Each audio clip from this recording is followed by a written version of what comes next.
Hi dear friends, this is BB Ukraine Analytics, the channel of top news, analytics and insights about Ukraine directly from Ukraine.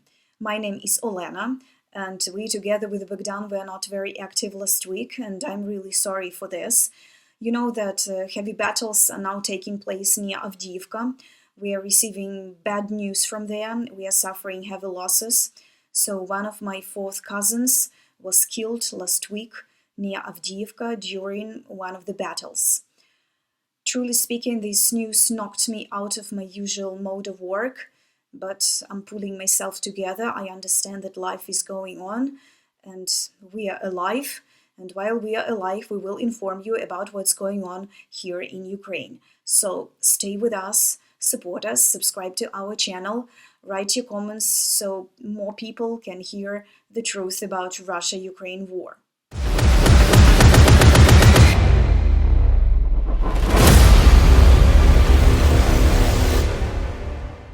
So here is the most important news for October 25 about two wars against Ukraine and against Israel that are actually two episodes of one and the same war, the war between democracy and dictatorship with its terror.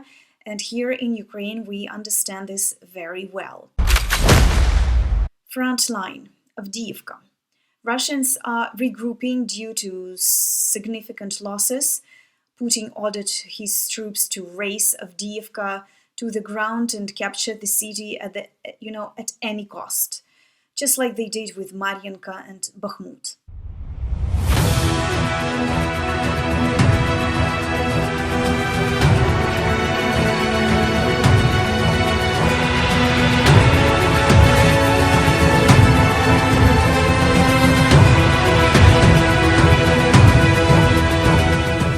Putin also ordered to increase the amount of cannon fodder and mobilize another 100,000 Russians into the army, so additional army corps will be created in the armed forces of Russian Federation. President Zelensky says this year Ukraine will respond to the Russian Federation for its strikes on our energy system. At the European Union summit on December 14-15, Ukraine expects official negotiations on accession to European Union from Brussels.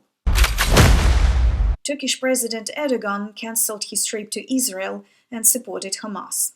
He said that Hamas is not a terrorist organization, but a patriotic organization that defends its territories and people. Seems that Erdogan goes on playing the role of peacemaker with terrorists. He failed to do this with Putin. Now he tries to apply his unsuccessful experience to Hamas. Israel Prime Minister Netanyahu postpones ground operation against Hamas, but assures that Israel is preparing a ground operation in the Gaza Strip. Poland is preparing for military training near the border with Russia and Belarus. The United States House of Representatives has finally elected a speaker, a Trumpist Republican. Mike Johnson is known as an ally of Trump, ultra-right and very conservative. The rating of his support for Ukraine is very low. The work of the United States Congress isn't blocked, but how can the election of such a speaker affect the support of Ukraine, for which the White House has requested more than $61 billion? Can the amount be reduced, or will there be no support at all if the aid to Israel and Ukraine is divided? We'll see. The good news is that today the United States of America can announce a new aid package for Ukraine for $150 million. Russia is reactivating its nuclear narrative. The Russians struck near the Khmelnytskyi nuclear power plant. As a result of the explosion, windows in several buildings of the station were damaged. The strike also led to a power outage in Slavuta and Netyshin, and about 1,800 people were left without electricity. Also today, Putin remotely observed exercises by his nation's strategic nuclear forces that were meant to simulate a response to a massive nuclear strike. He is raising the stakes in the confrontation with the United States and its allies over the war in Ukraine.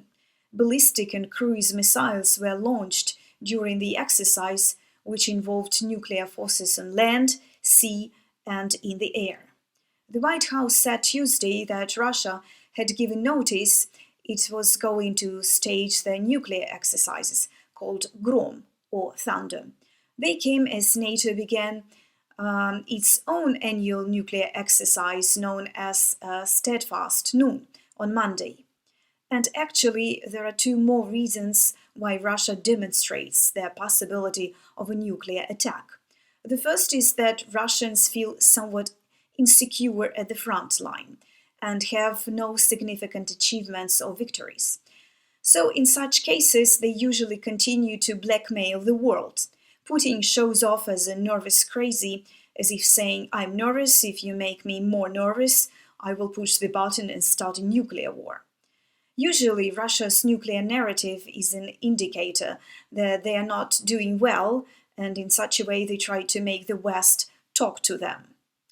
And the second reason is the weakness of the West in supporting Israel. We have to be more active and demonstrate the readiness to do active actions against all terrorists from all sides and from all countries who threaten Israel, and also demonstrate the growth of support for Ukraine. Dictators, autocrats, necrocrats cannot be given a chance.